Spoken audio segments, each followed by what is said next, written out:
The next morning, the ferry docks in Estonia.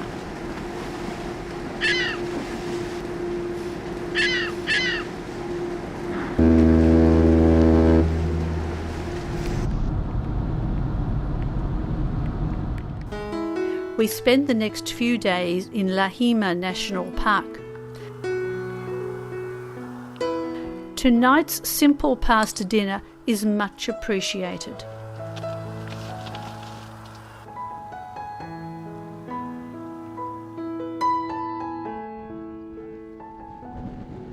The park lies in the northern region of the country, which used to be part of the Soviet Union.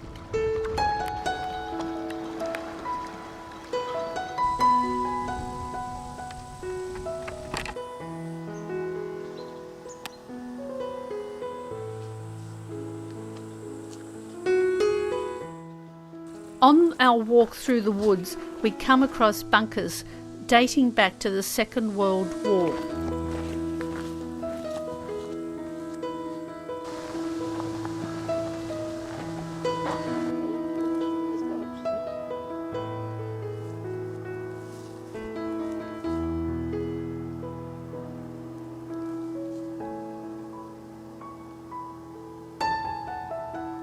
Blueberries are plentiful and make for a tasty snack.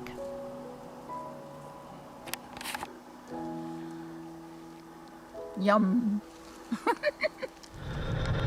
Unfortunately, we're not allowed to drive into Russia, despite Petersburg is only 200 kilometres away.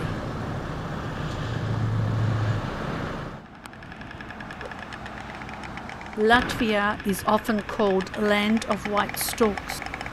About 10,000 birds reside here during the warmer months to build nests and raise their young.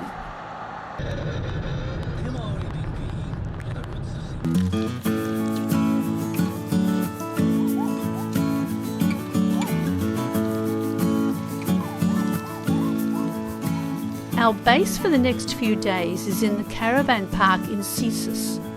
It is situated on the shore of a clear blue lake, which is perfect for water sports and swimming.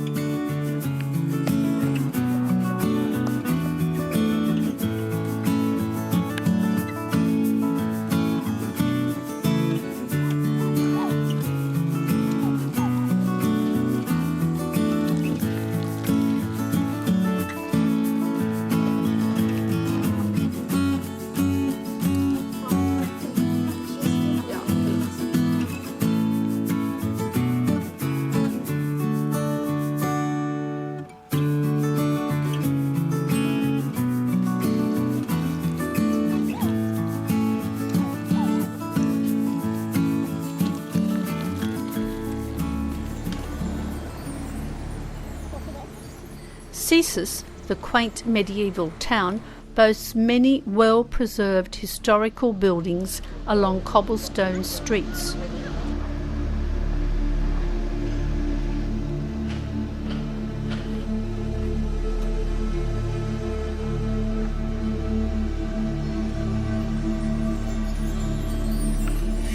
Next to the ruins of the old castle, a new building has been constructed housing the local council.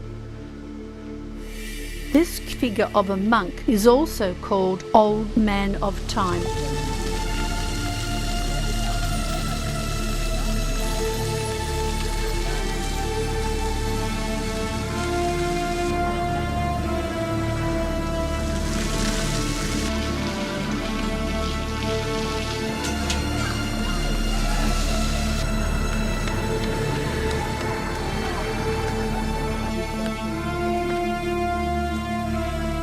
On Lake Arasi, a reconstructed settlement dating back to the Stone and Bronze Age can be visited.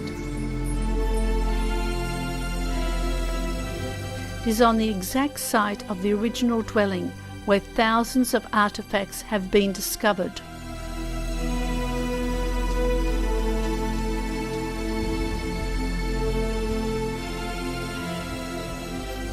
Almost every castle and manor used to have a flour mill. To face the wind, a special mechanism turns the top of the so-called Dutch windmill.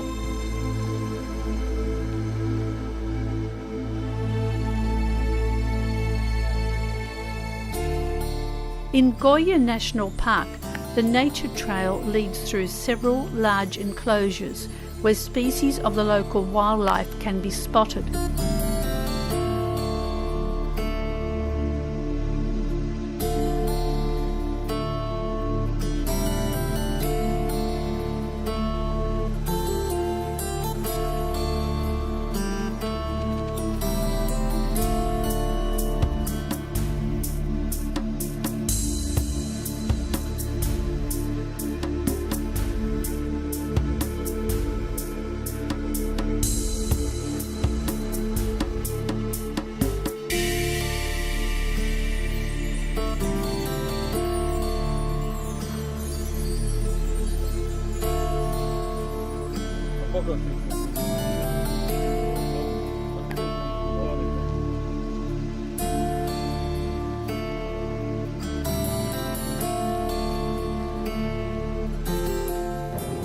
The Freedom Monument is one of the first things we notice as we enter Riga, the capital of Latvia.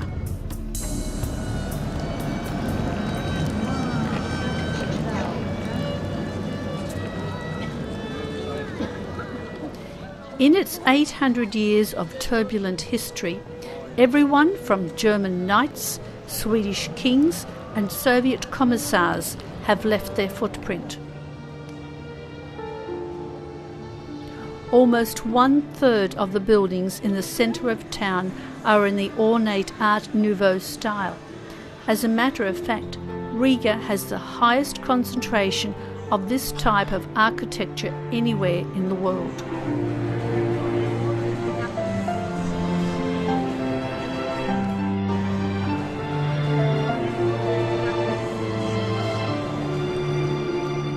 Walking the narrow streets, a new discovery awaits around every corner.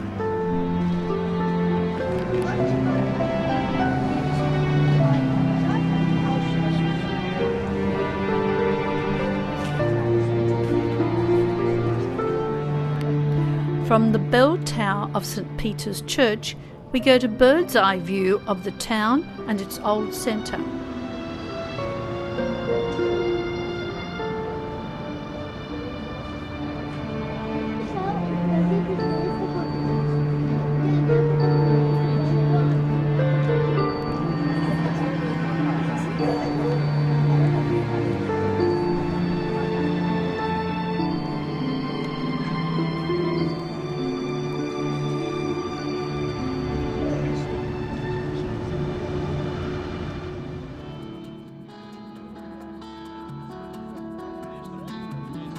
Standing on Town's Hall Square, it is hard to imagine that these buildings are just a little over 20 years old. The House of the Brotherhood of Blackheads was destroyed in 1941 during a German bombing raid. All of it now has been painstakingly rebuilt to its former glory.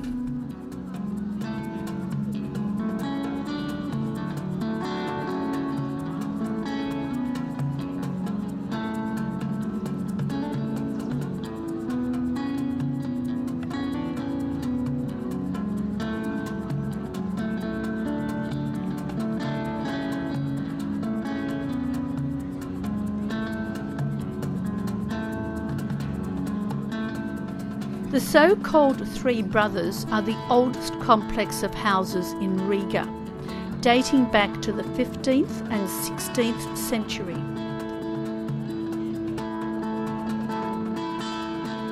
Since its days as a Viking trading centre, Riga has come a long way and is now firmly lodged in modernity. The quirky statue of a chimney sweep graces a rooftop in Klaipėda. Docked in the Danes River, the Grand Meridian sailing ship houses a seafood restaurant and hosts marine exhibitions.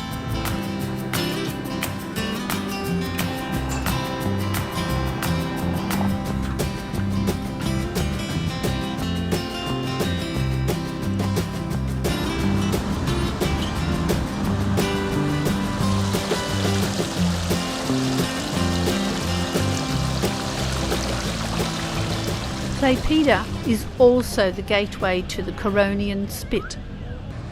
A ferry brings us to the 100-kilometre long sand dune. Purpose-built timber sculptures make for great nesting sites for a variety of birds. The entire area has been declared UNESCO World Heritage Listing. For European conditions, the Baltic Sea is rather warm, with an average of 18 degrees during summer.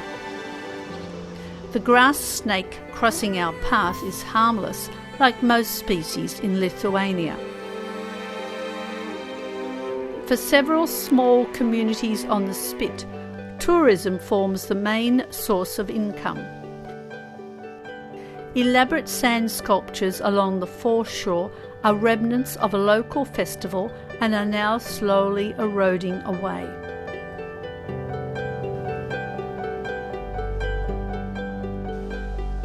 Mazuria, a region in northeastern Poland, is famous for its thousands of lakes. Locals take advantage of the warm weather and are definitely not fazed by the cold water temperature.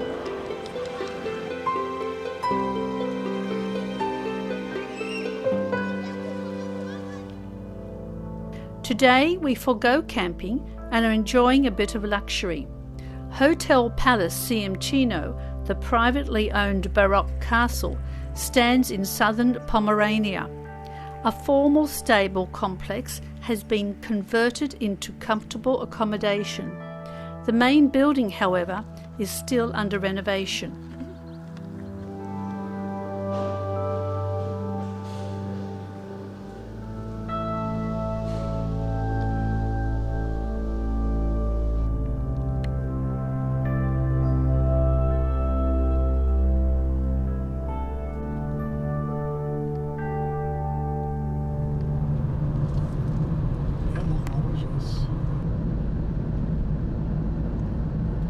We are now heading south towards Germany and have a break near the border.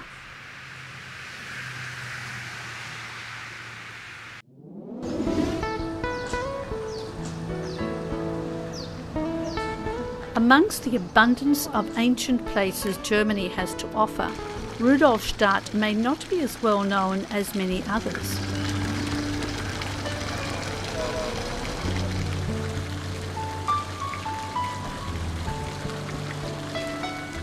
We enjoy exploring the charming town in the northern part of the country in Thuringia.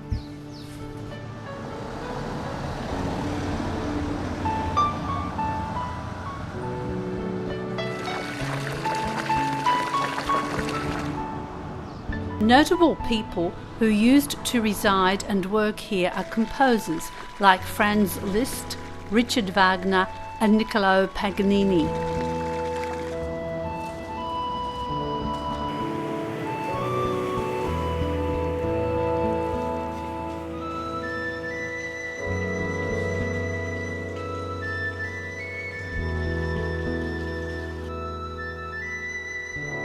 The formerly derelict tradesman quarter has been revived and offers now attractive living space.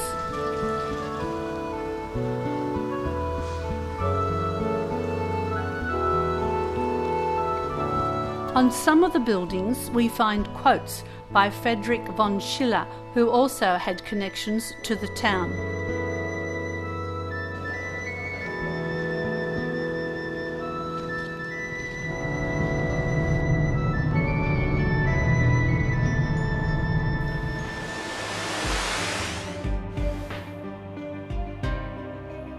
Fairy tales are based on places like Rothenburg ob der Tauber.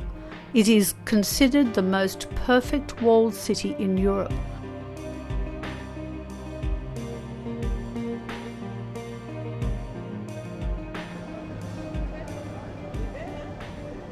Walking the narrow cobblestoned laneways of the place transports anyone back to the time of the Brothers Grimm.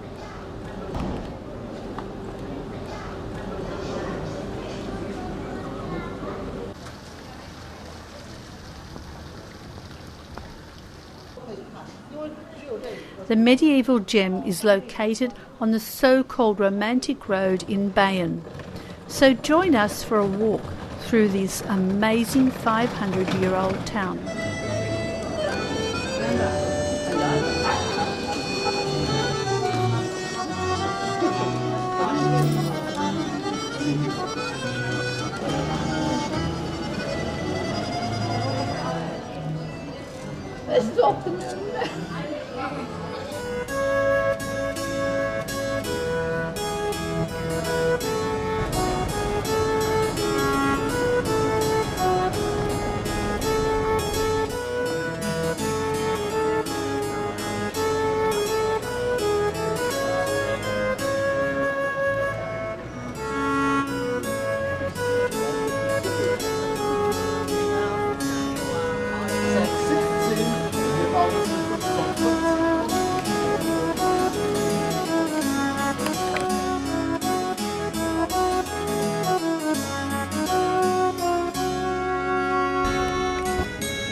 If you are lucky, you may even see a ghost in the old walls.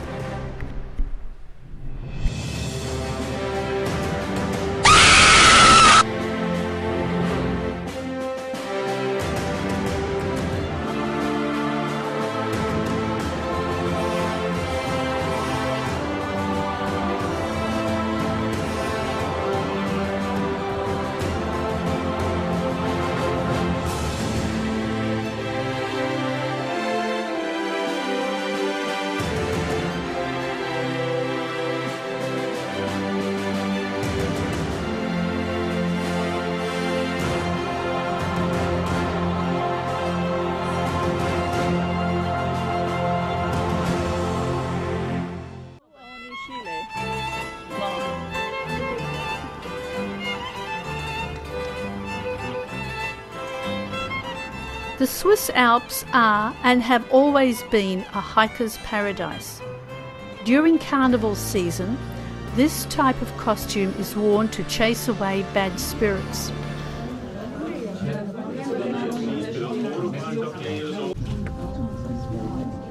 We are on the cable car to the Latvia Alp in the Lurchental to start our walk.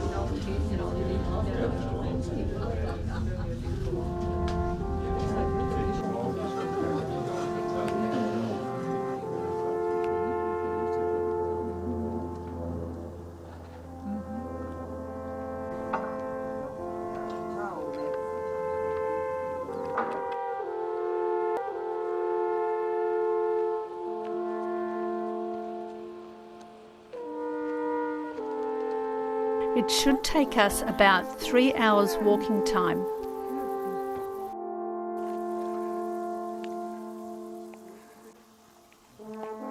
Between 1,800 and 2,100 metres above sea level, the route offers an unsurpassed mountain panorama.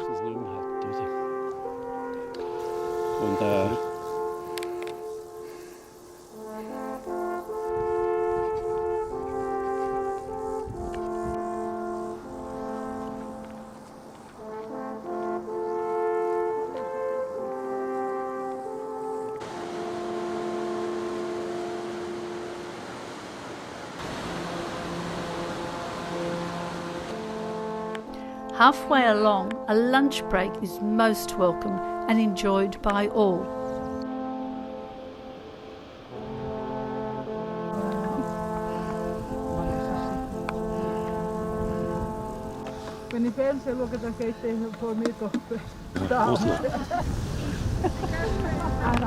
Oslo. Ja, Oslo, oder? Und dann haben wir dann gesagt, ja, Oslo, oder?